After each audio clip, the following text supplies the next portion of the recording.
Olá, investidores! Meu nome é Amanda Notini, sou sócia na One Investimentos e assessora de renda variável, e eu estou muito feliz de estar aqui com vocês hoje, fazendo o primeiro episódio do Papo de Investidoras. Estou aqui com a minha companheira Luciana. Oi, meu nome é Luciana, também estou muito feliz de estar participando aqui desse projeto que a gente fez com tanto carinho e hoje finalmente está nascendo filho, né? Para quem não me conhece, eu sou fundadora da Financial Experts, que é um curso de educação financeira voltado para jovens e adolescentes, né? Ele fala muito do tema de educação financeira porque é um tema que eu acredito muito e por isso que é um dos temas aqui escolhidos principais para a gente tratar nesse projeto, né, Amanda? Exatamente. A gente nota hoje que tem muitos conteúdos bacanas sobre investimentos, porém, muitos deles são tratados aí com uma linguagem um pouco mais complexa. Então, a gente quis montar esse projeto para poder tratar aqui com vocês de investimentos, né, de um assunto que pode sim ser um pouco mais complexo, porém a gente consegue trazer de uma forma bem didática, bem fácil, para que vocês consigam entender e possam ficar aí tranquilos para começar a investir. Pois é, eu e a Amanda, né, como duas mulheres aí no mercado financeiro, trabalhando com esse tema, a gente nota que a gente não é maioria, né? Os homens são a grande maioria desse mercado. Então, realmente o fato de trazer um projeto voltado para mulheres era o nosso intuito e como que a Amanda falou, com essa linguagem muito mais simples, porque o que a gente vê hoje é esse quase um economês, que a gente acha que os economistas tentam falar de forma mais técnica, as pessoas de mercado falam de forma mais difícil para parecer ainda mais difícil para quem não é da área. E na verdade tem uma forma muito mais simples de falar, e é isso que a gente quer trazer aqui no projeto, fazer um projeto ligado para mulheres que têm vontade de investir, que acham que o mercado é muito complexo, que os produtos são muito difíceis, e na verdade a gente vai falar aqui nos próximos episódios dos principais produtos aí do mercado financeiro, para quem não sabe nada de investimento, tá capaz de conseguir tomar as decisões, poder escolher, entender quais são os melhores produtos, qual que é o risco de cada um e qual que é o perfil de cada um, né, Amanda? Isso mesmo. Então é importante lembrar, pessoal, que essa primeira série de episódios é voltada para quem está começando a investir, né, para as mulheres que ainda não entendem, que a gente vai tratar aí dos principais produtos que existem, como a Luciana acabou de falar. A gente vai soltar aí um episódio por semana e a gente espera aí que vocês possam e consigam aprender bastante com os conteúdos que a gente vai trazer aqui para vocês. E para começar, né, nada melhor do que a gente trazer aqui um pouco sobre o que é a taxa Selic, né? Antes da gente entender aí sobre todos os outros índices e produtos, é importante que todos vocês entendam o que é a taxa Selic. O que é a taxa Selic, Luciana? A gente vê, né, Amanda, as pessoas aí que querem investir na bolsa, mas não entendem como que funciona o mercado, o que de fato é uma ação, o que de fato é o funcionamento do mercado financeiro. Então, acho que a taxa Selic é o passo inicial para qualquer pessoa que pense em fazer investimento, seja de R$1, seja de R$1 milhão, né? E a taxa Selic, a gente ficou ouvindo aí na televisão, no rádio, várias notícias envolvendo ela, e ela parece um assunto super complicado e, na verdade, é super simples. Acho que hoje a gente vai conseguir aí desmistificar sobre esse tema, né?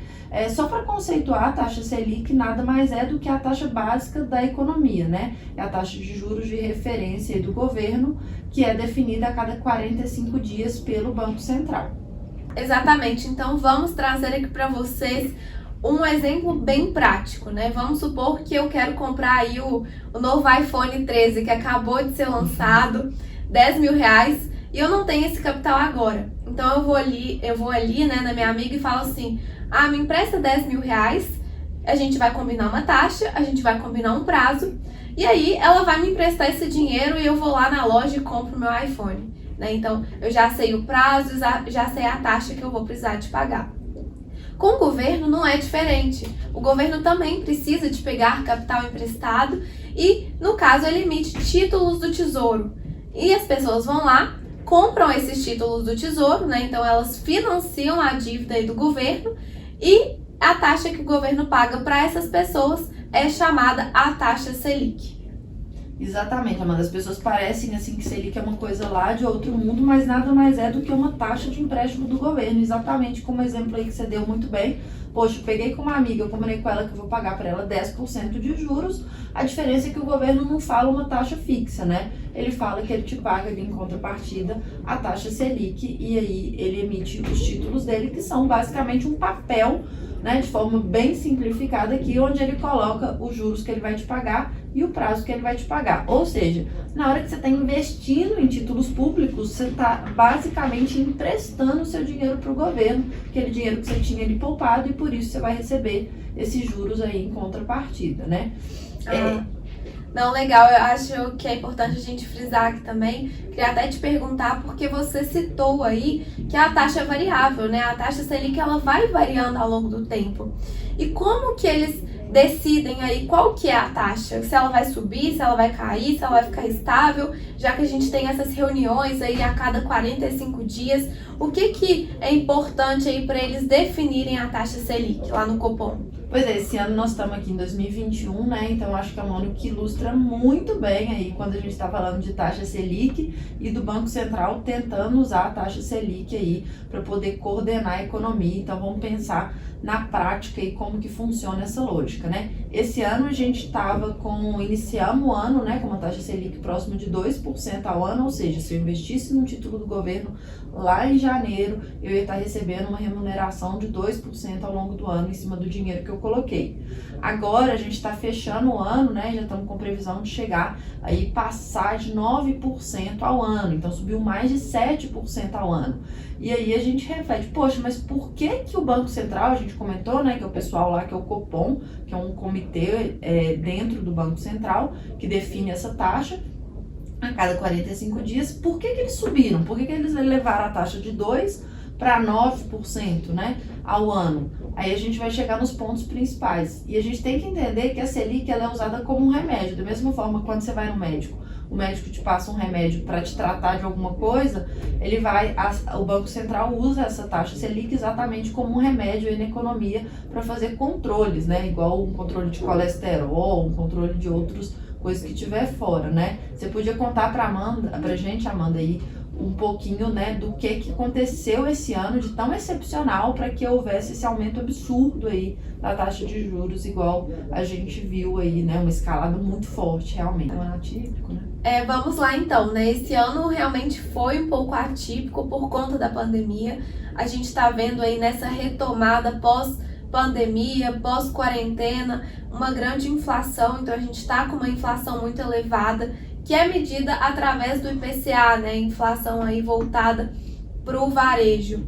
E uma das formas do governo conseguir controlar essa inflação é aumentando a taxa Selic. Por isso que a gente viu a taxa saindo, né, lá próxima de 2%, 3% e agora chegando aí a 8%, como expectativa já até de uma taxa básica de juros de 2 dígitos, né, que a gente não via já há algum tempo. Então, o principal motivo foi controlar a inflação, que seria aí o remédio, né, que você citou. Aumentando a taxa Selic, a gente controla essa inflação. E como, assim, né, conta aí pro pessoal por que controla, o que muda quando a taxa Selic sobe, quando ela cai, principalmente para uma pessoa física. Dá um exemplo aí pro pessoal entender. Vamos pensar na prática, né? É legal a gente pensar assim, de novo, a gente está pegando, então joia, o comitê lá, o Copom, o Banco Central, olha para a inflação e falou, poxa, a inflação está fora de controle, quer dizer, eles têm lá um teto, né? Eles têm uma meta ali de inflação e essa inflação está muito superior. Então, a inflação agora, em outubro, passou de 10% no acumulado dos últimos 12 meses, o que é uma inflação muito alta. Tenho certeza que todo mundo aí que está indo no supermercado, está indo nos postos de gasolina, está percebendo como que o preço das coisas, né? A inflação nada mais é do que a média dos preços aí de vários produtos que a gente consome. Então, agora a gente precisa raciocinar um pouco aí como é que funciona a economia para entender qual que é a correlação entre o Banco Central subir a taxa de juros e conseguir conter essa inflação, né? É um remédio aí um pouco amargo, mas é o remédio que ele tem na mão. Então, para a gente entender, é muito fácil a gente pensar no exemplo de uma pessoa física, né? Um investidor como eu ou você. Poxa, você tem lá 100 mil reais, por exemplo, investido hoje. Podemos pensar, seja no seu próprio negócio, seja na Bolsa de Valores ou qualquer outro investimento. Quando o Banco Central eleva a taxa Selic, o que isso significa para um investidor? que agora ele pode investir no governo, né, nos títulos do governo que a gente citou, que tem um menor risco do país, né, por isso que a gente chama ele de ativo livre de risco, com uma taxa de juros mais alta. Então, por exemplo, no início do ano, se eu colocava meus 100 mil, no final do ano eu só tinha 2% de remuneração em cima desses 100 mil. Agora a gente já olha, né, igual você falou, tá, 8%, já vai chegar em 9%, então se eu colocar meus mesmos 100 mil, agora eu já tenho uma rentabilidade de 9%. Pensa você, como uma pessoa física, qual que é a primeira coisa que você faz? Opa, antes estava 2%, estava muito pouco. Se eu tinha 100 mil e eu queria fazer alguma outra coisa com ele, comprar um imóvel, comprar um carro melhor, comprar televisão e tal, eu tinha menos estímulo. Minha recompensa de deixar o dinheiro parado lá com o governo era muito menor. Agora, na hora que a taxa sobe com uma coisa muito pouco arriscada, né, com o menor risco que realmente você tem hoje para investir no país, você já fala, opa, agora já talvez valha a pena eu adiar a compra do meu carro, já vale a pena eu adiar a compra dessa televisão e vale a pena eu deixar meu dinheiro no governo, porque daqui a um ano eu vou tirar e vai ter um juros representativo, já começo a ganhar um dinheirinho ali muito fácil. E esse juros, gente, vale lembrar que é um juros que é sem a pessoa fazer nada, né? Por isso que a gente fala que ele é o custo de oportunidade do dinheiro, porque você tá na praia, você não tá trabalhando, coloca esse dinheiro lá e você tem esses juros líquido e certo, é uma coisa certa que você vai receber. Então acaba que ele impacta a decisão das pessoas aí, dos investidores, pessoas físicas que começam a ter uma remuneração muito melhor para isso. E aí você pode pensar que a pessoa pode tomar várias decisões, eu citei aqui o consumo, né, de uma loja e tudo, mas pode impactar também de você, eu ia fazer um investimento num negócio, eu ia abrir uma franquia, eu ia investir com um amigo em alguma coisa da economia e eu vou deixar de fazer esse tipo de investimento porque agora o meu dinheiro está me dando uma boa remuneração sem muito esforço, né? Então, acho que da visão da pessoa física, esse é um ponto importante para a gente avaliar. Obviamente, né, Amanda, acho que vale citar aí também outras pessoas, né, outros comportamentos aí também que a taxa de juros aumentando impacta nas empresas e também nas pessoas que poderiam tomar dinheiro, né? Sim, exatamente. Ainda falando de pessoa física, né, para quem, por exemplo, pegaria um empréstimo até para começar um negócio ou até o próprio exemplo do celular que eu dei, quanto mais alta a taxa de juros, menos a pessoa vai ter estímulo para pegar aquele empréstimo, porque no final das contas vai ficar muito mais caro para ela ao longo do tempo, pagando os juros nas parcelas, né? Então, no lado falando aqui já de uma empresa, acontece da mesma forma. Muitas empresas têm ali, né, muitos projetos, muitas perspectivas de inovações. Às vezes uma empresa vai começar uma planta nova, vai precisar de novo maquinário aí para começar essa planta, e para isso ela precisaria de tomar um empréstimo. Quanto mais alta for a taxa de juros, menos estímulo ela vai ter para tomar aquele empréstimo. Então, as empresas também podem acabar adiando seus projetos justamente por conta aí de ter uma taxa menos atrativa para estar aí tomando, né, pegando dinheiro emprestado.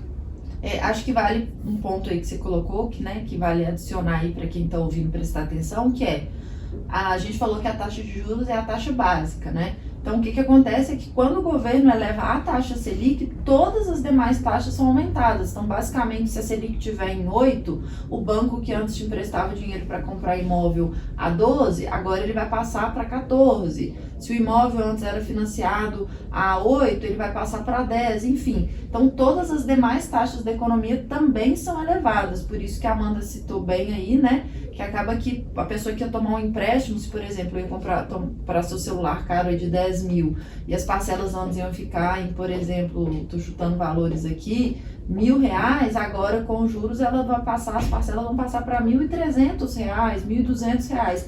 Então você vai acabar ficando desestimulado, né? Exatamente.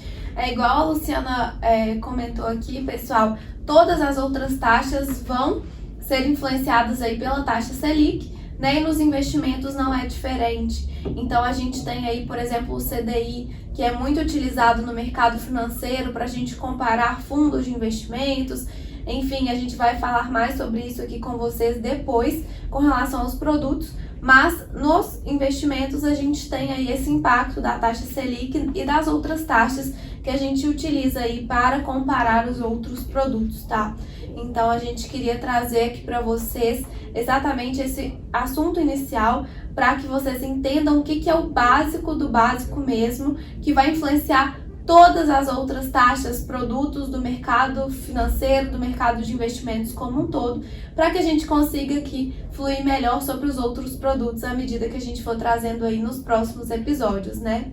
Eu acho que um exemplo bom, né, Amanda, pra gente trazer da Selic é como se ela fosse um efeito dominó, sabe? Não sei se você já viu aqueles desenhos assim que tem uma peça de dominó e empurra e vai derrubando todas as demais milhares de peças. Basicamente a Selic é essa peça inicial ali que empurra. Na hora que ela cai, todas as demais taxas da economia caem, quando ela sobe, todas as demais taxas também sobem, né? Tanto de empréstimo quanto de investimento, etc. Então, por isso que ela é tão impactante para a nossa economia, né? E aí, pensando nesse raciocínio que a gente acabou comentando aí, né, do Copom, olhando muito como esse remédio para conter a inflação, né, todos esses exemplos que a gente deu, da pessoa física que antes estava investindo em alguma coisa real ou consumindo com aquele dinheiro, deixando o dinheiro parado em investimento, você citou aí das empresas, né, que às vezes adiam um projeto porque não querem pegar aquele investimento caro agora, preferem deixar o dinheiro rendendo. Isso tudo vai fazer o que no final do dia com a economia, né? A gente olhando. Vai deixar de gerar emprego, vai deixar de gerar consumo, né? A loja ali vai deixar de vender aquela televisão e assim com o efeito cascata. Então isso tudo, né? No final acaba ajudando a conter a inflação, porque a inflação é o desequilíbrio entre oferta e demanda. Então, quando você tem muita gente comprando, né, você tem uma demanda aquecida. E esse remédio, né, esses exemplos que você deu aí muito bem, estão mostrando que são exemplos que vão ajudar a desestimular a demanda. Se eu ia comprar o celular, eu passo a adiar o celular. Se eu ia montar meu maquinário, eu passo a adiar o maquinário. Então, eu desaqueço ali por um momento a demanda e com isso eu acabo ajudando ali a conter a inflação, com um pênalti de acabar atrapalhando a economia, né? Porque se eu tivesse investido ali naquela fábrica, eu ia estar gerando mais emprego, ia ajudar também o crescimento econômico. Mas tem momentos aí, tem momento para tudo, né? Igual estava acontecendo antes aí da pandemia, era exatamente isso que o governo estava fazendo. Ele estava aí diminuindo, o Banco Central estava diminuindo a taxa Selic para justamente aquecer a economia, estimular o consumo, estimular os empréstimos, e por isso que a gente teve aí, né, toda essa queda na taxa Selic, e realmente a economia estava girando aí até que veio o Covid, e realmente a situação do país mudou completamente. Mas a gente tem aí em momentos que o governo, que o Banco Central vai diminuir a taxa Selic para estimular o consumo, né, quando a inflação também está mais baixa, e o mesmo acontece ao contrário, igual você citou, que é o que está acontecendo agora, né? Taxa Selic mais alta justamente para conseguir conter a inflação. Eu acho que o resumo da ópera aqui, que eu acho que é o que a gente precisa passar, né? A taxa Selic é esse dominó que impacta todas as demais taxas e impacta as pessoas, né? Porque, na verdade, o principal não é nas taxas, é na decisão das pessoas e das empresas que acabam optando por não comprar ou por comprar alguma coisa e tal. Mas eu acho que, né, se a gente tivesse que resumir aqui de forma simples, o aumento da Selic vai ajudar a desestimular a economia e tentar conter a inflação. Enquanto no momento que, às vezes, a inflação está baixa, está sob controle e o governo pode ali diminuir a Selic, se acaba injetando mais dinheiro, as pessoas se sentem mais estimuladas a comprar, seja pessoa física, seja pessoa jurídica, e com isso se ajuda ali no crescimento econômico, com o olho sempre para a inflação. Então, acho que a gente vai falar muito de investimento, sem dúvida nenhuma, a Selic é referência para isso, mas ela é o centro, né, dessa decisão ali de todas as demais taxas e tudo, e a gente precisa muito olhar, né? Nenhum investidor pode aprender isso e dormir no ponto, né, Amanda? Que você está na mesa de renda variável, tem que ficar o dia inteiro ligado, 24 horas por dia nessas mudanças, nessas notícias, né? Exatamente, vai influenciar aí o mercado como um todo, por isso que as pessoas ficam muito atentas aí quando tem a reunião do Copom, né? A gente teve, inclusive, ontem aí uma reunião do Copom que foi estabelecido um aumento na taxa Selic. Dessa vez teve um aumento de 1,5 percentual, né, de alta na taxa Selic. O mercado fica até especulando, será que vai subir 2, será que vai subir 3, né, diante aí das perspectivas de inflação, mas realmente essa taxa impacta aí todo o mercado e todos os investimentos. Então, pessoal, acho que era isso que a gente queria trazer aqui para vocês hoje. Espero que vocês tenham aprendido aí o que é taxa Selic, né, o básico aí para a gente começar essa temporada, vários episódios sobre investimentos. né? Espero que vocês gostem aí do nosso novo projeto Papo de Investidoras e é um prazer aqui estar com vocês.